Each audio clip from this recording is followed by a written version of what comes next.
Am I on the right path? Today, I want to talk about this very common question that we might find ourselves asking. You may be asking it right now. And this often comes with looking at life as a very particular situation, circumstance, a very specific calling, that there's a fear that we may be missing that. And this video, I would like to present a different way of looking at what that means, of what it means to be aligned and on our highest path and calling to make the proper decisions in our lives, and what it takes to be able to have that kind of discernment and knowing. Because the alternative is to continue to outsource this knowing and to keep visiting other experts to help us refine our own path. And that can work to a certain extent, but it is not sustainable. And I actually think that looking at this question from a different lens, as opposed to asking if you're on the right path, asking if you're in alignment and knowing what it takes to be in alignment, what that looks like, and the practical steps, which I will list out for you in this video, is actually ironically the thing that puts you on the right path. And so I want to take a minute to start to look at the deeper questions that we might be asking.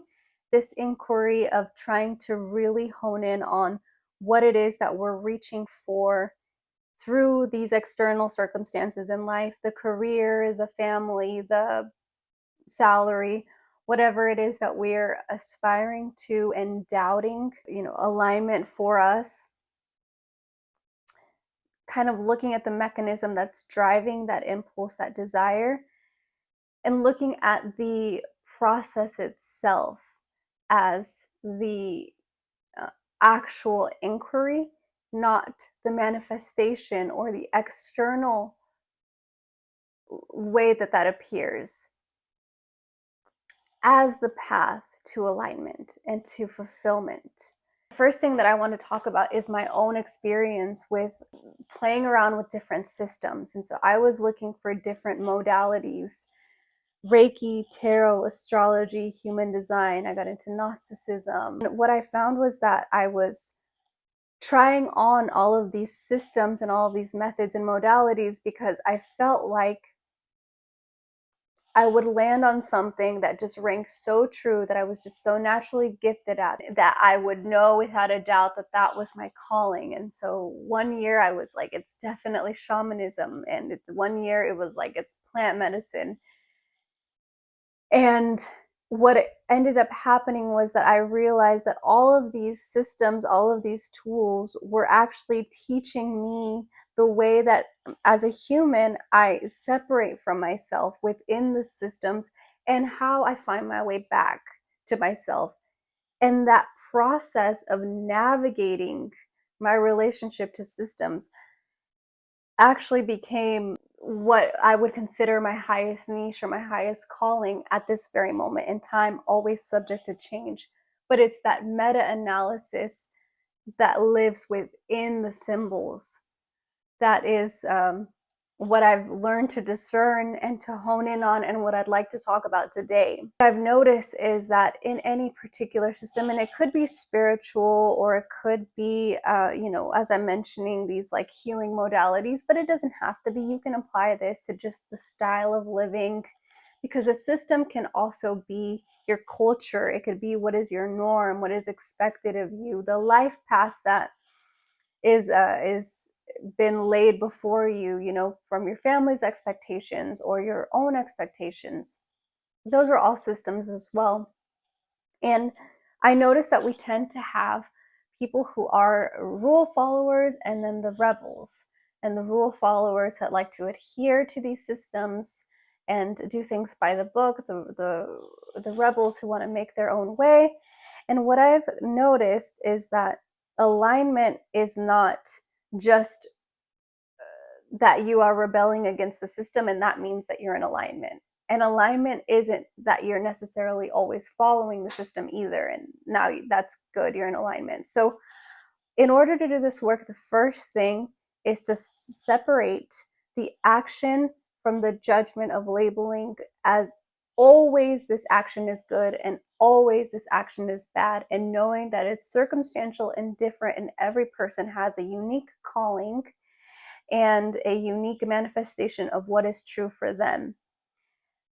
So maybe for you, a particular path is in alignment. Maybe for you, rule following is your highest calling, and maybe it's not, because you can be self-abandoning and following the rules, and you can be self-abandoning and rebelling too, because it could be driven by ego. It could just be driven by compulsion, or from just the sheer rebellion, even though the implications and what it brings into your life of living that way are not fulfilling or good for you, but you're just sticking to things either because you want to stay consistent, because you feel like it will bring you accepting or belonging in a group, which is the nonconformist group. You know, like, I will only belong if I'm a rebel to this group, for example. There's a lot of different ways why we abandon the true integrity, authenticity, and the moral compass that we're given. Many reasons why that happens.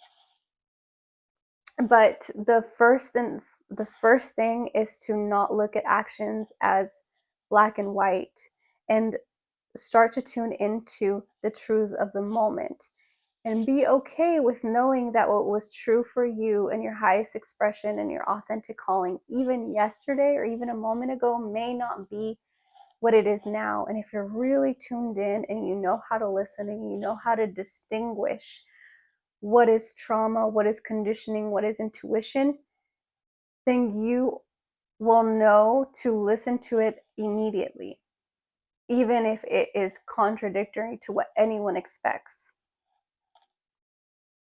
So the other component of this is cultivating the wisdom and the discernment to know what's right for you, and then having the courage and the bravery to live that out and to follow it. That's the second piece.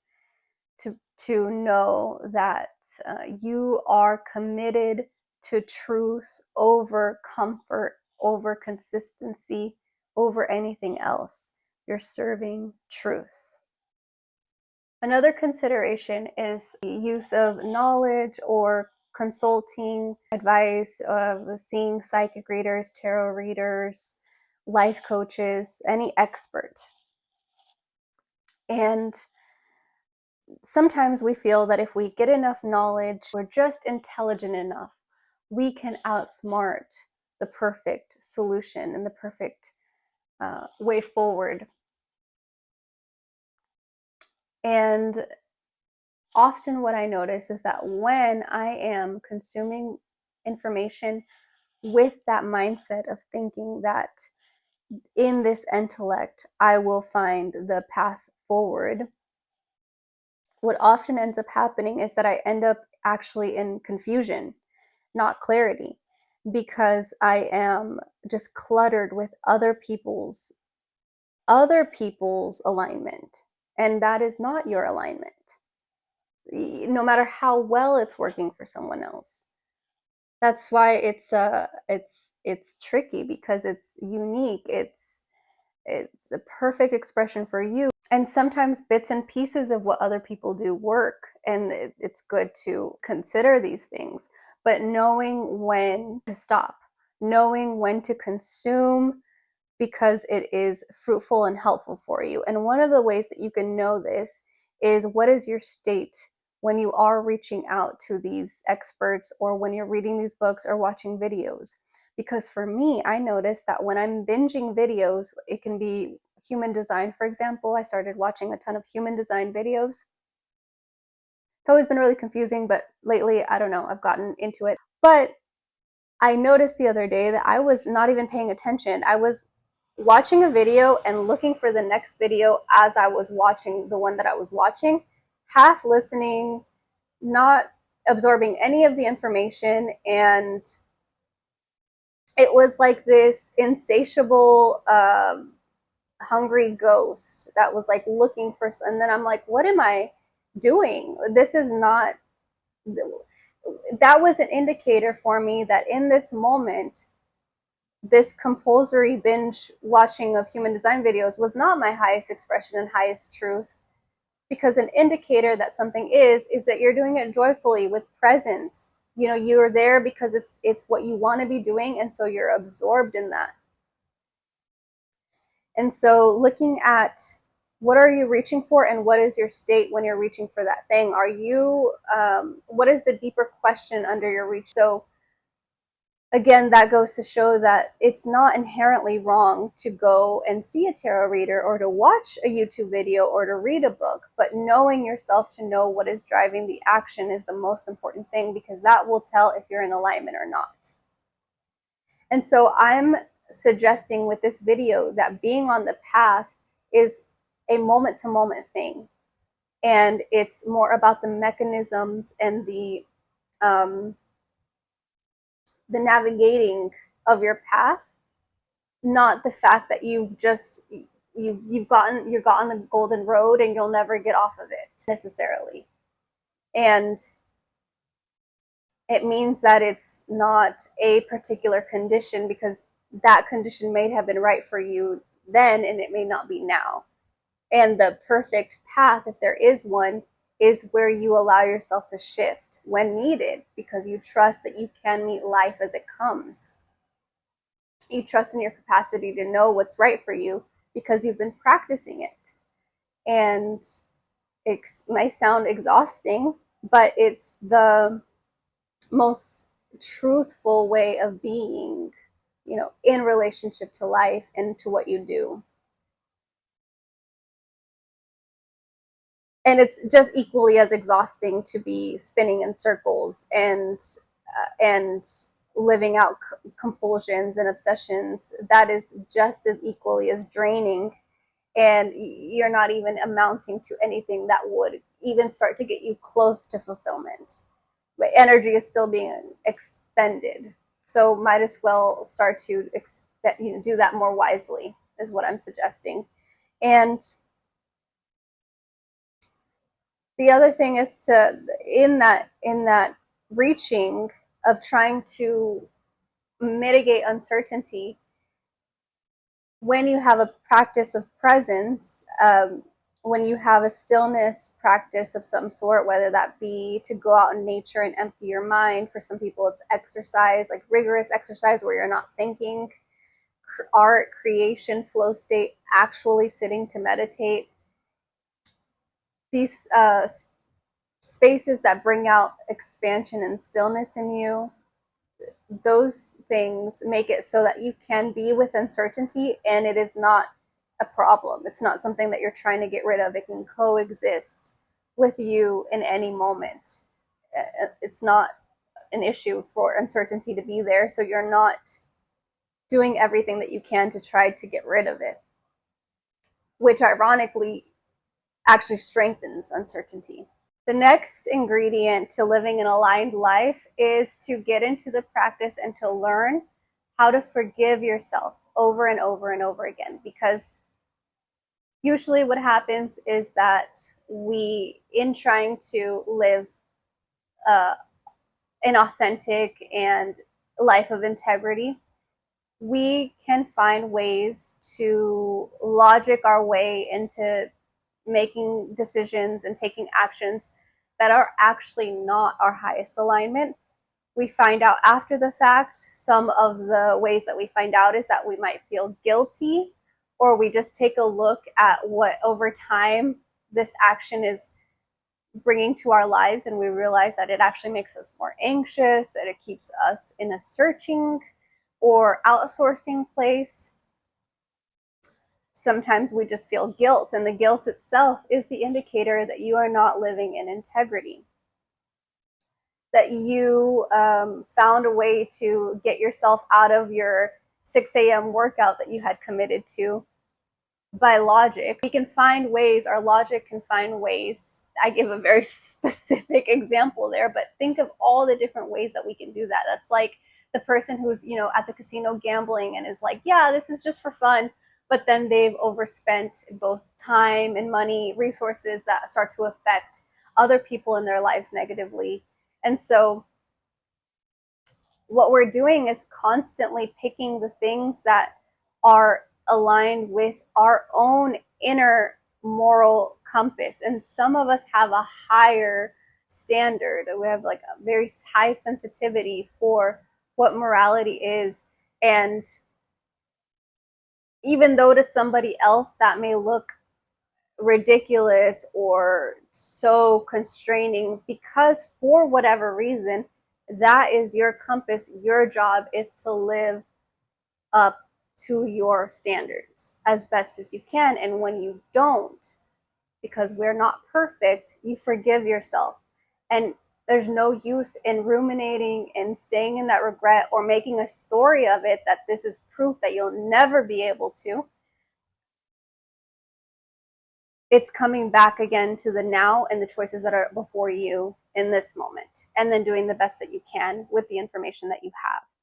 That's also part of regret, because regret can be that feeling that you missed the calling. Like there was only one person for you, one job for you. There was one choice that you were supposed to make and you didn't make it, and now you live with regret. But in order for that to exist, you must be subscribing to the way of looking at the path as it being just a one specific circumstance. But if you look at the path as a living relationship that is moment to moment, then there's a lessening of that feeling of regret, because it doesn't make sense, because it's constantly shifting, which is the alignment, which is the path. You forgive yourself over and over again. If your logic somehow got in the way and you know afterwards that you weren't in alignment because of the repercussions on your conscience, which is your guide, and then you recommit and you continue to recommit and you believe in your capacity over and over and over again, and that takes courage and that takes strength.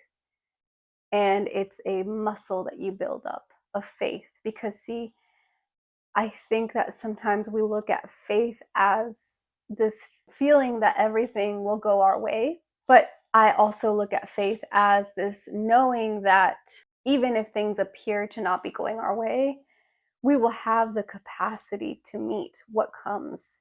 There's a grace in handling the burdens of life. And this is the basis of so many religious texts. Why is that?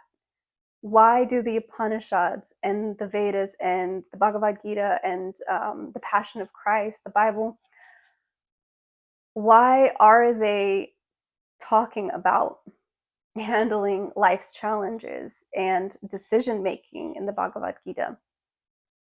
Is because that is the role, and one of the biggest tasks that we have here is to cultivate and choose the existence that we want.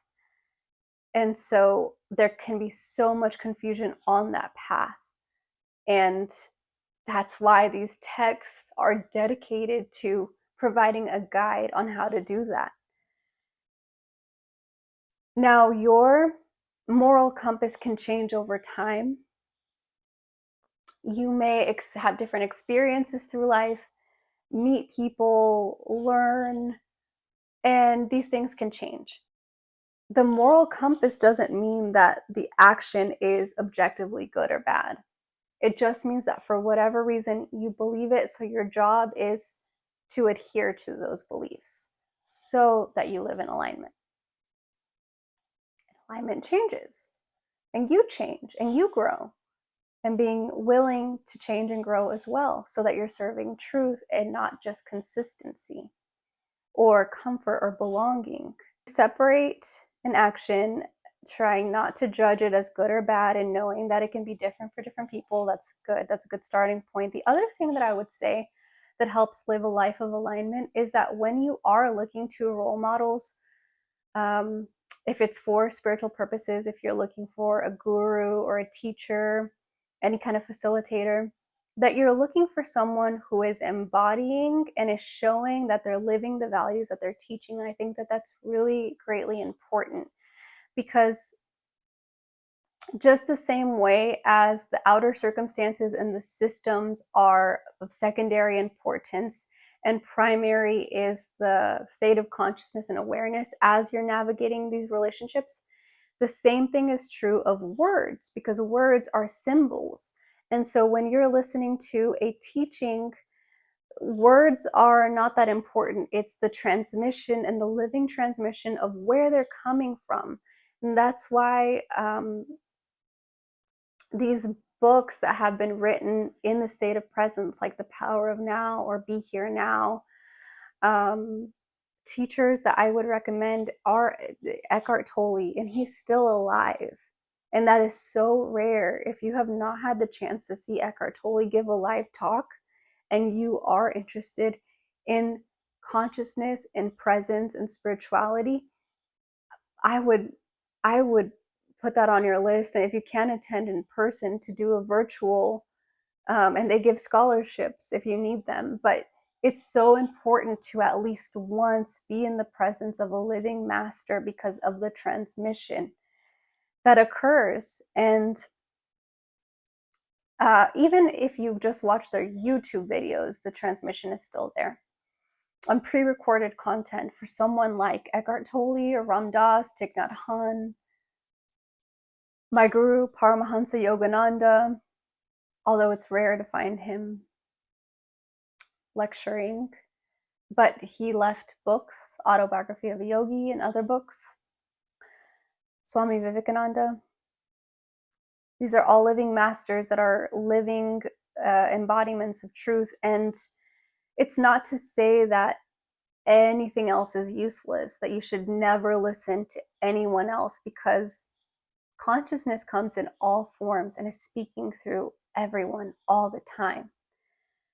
But I would say primarily you want to orient to an embodied teacher and contemplate what they're saying, meditate on what they're saying, practice what they're saying often. Then when it comes to, the majority of people who are not these enlightened beings, I would say you want to extract the truth, because we're all imperfect. And so you want to take out and extract what is true about what they're saying and separate the human flaws and not judge the human flaws, not hone in or hyper focus on those, but just take what you can and have that serve your awakening, serve your highest, serve your happiness as much as you can. Being mindful as well of who you're watching, what is it that they're teaching, because Ram Dass once said a good therapist, I think it was Ram Dass, or I don't know where I got this from, but I heard somewhere, a good therapist is putting themselves out of business. And so you're looking for someone who is wanting to teach you how to fish. I would say you want to be in that energy and in that space more frequently than someone who wants to give you a fish or kind of keep you hooked, or like, yes, they provide solutions for you, but only contingent on you going to them as the source.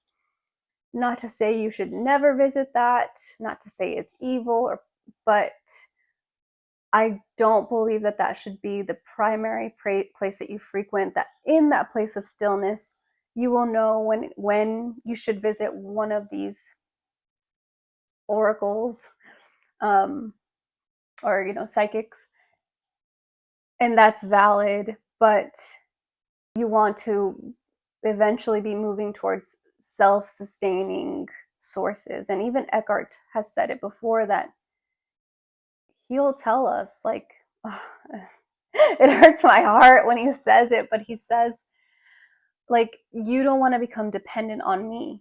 Like, at some point, you leave me. It's that testament of love, is that he wants us to be self-resourced. Oh my gosh. Okay, focus. A good teacher is always pointing you towards your inner guru and exercising that. Muscle is helping you exercise that muscle. Nothing wrong with going to see an Akashic reader who just does a one-time reading for you. But just pay attention and you'll know when it's a compulsion and when you're trying to compensate for a deeper work or awareness or knowing or making your own decision, outsourcing authority. And so all of those states of having resentment, guilt, regret, even joy or ease, these are feedback systems. And so it's getting good about paying attention to the subtle currents underneath what is appearing to be going on. I would say is the healthier way to be in relationship with life, and to keep picking the thing that leaves you feeling clearer afterwards, that leaves you feeling cleaner as a person. When you're stuck in a choice, I think that it's the practice of learning how to distill what is the essence of truth in a lot of confusing dynamics, and learning that the path is forming as you walk it when you're aligned and when you're in integrity and authenticity, and you're serving that always first. Like you protect, like you're protecting a baby, like you would protect anything that you deeply care about. And what's nice about it is that means that you don't have to have the whole 5-year plan. It's just taking the next honest step, and then the next honest step, and then the next honest step, over and over and over again.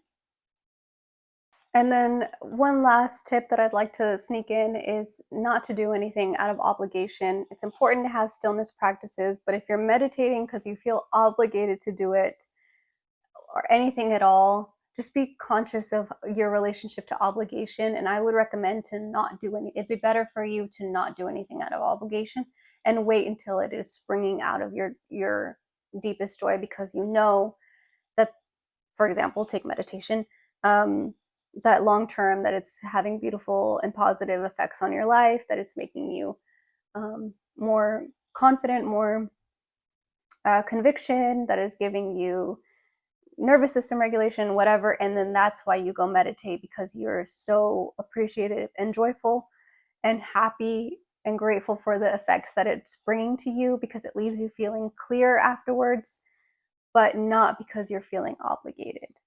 At the same time, make sure that you're not using obligation to hide behind as a way to get yourself out of doing the things that are really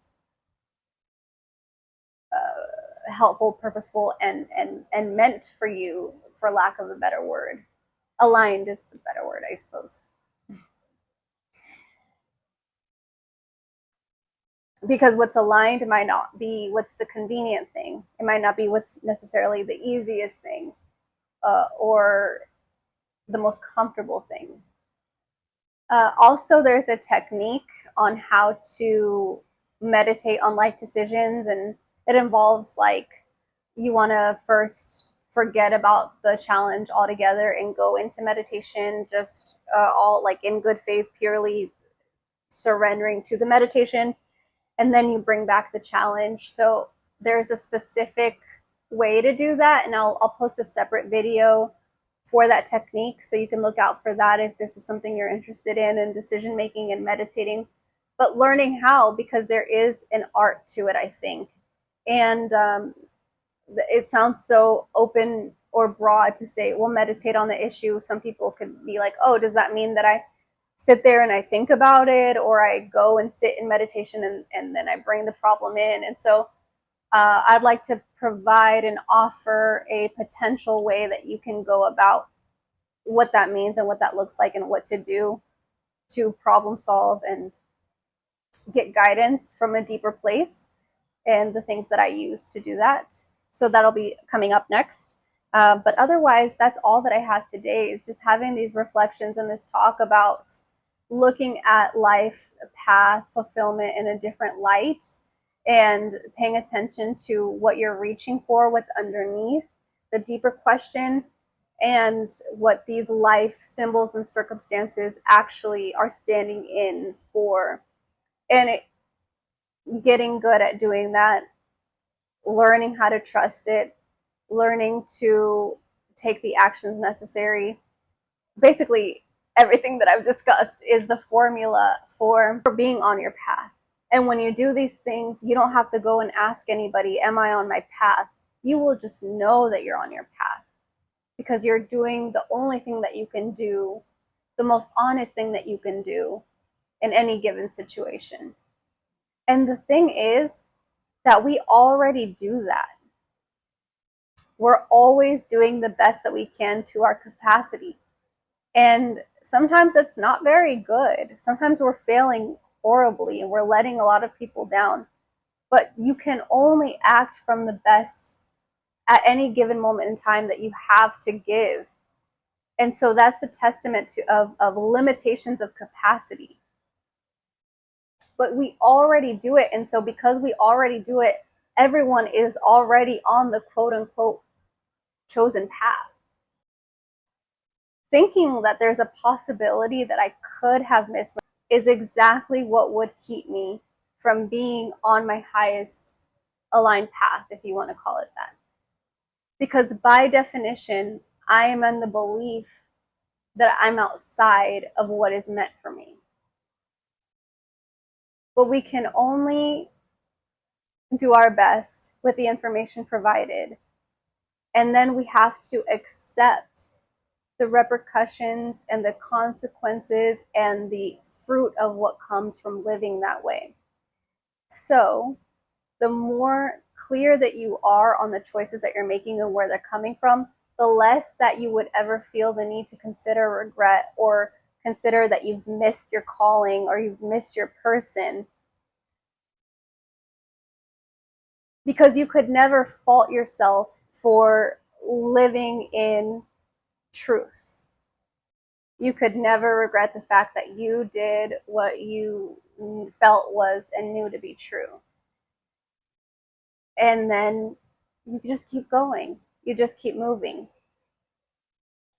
It's just this practice of participating fully in life and not feeling like you need to control it or get ahead of it, but that you know that you'll need it and you'll do your best. And you'll forgive yourself if you don't. And then you'll try again. This is all I have for you today. Thank you so much for being here. Thank you for your presence. Thank you for your attention and for the commitment to your own path and truth.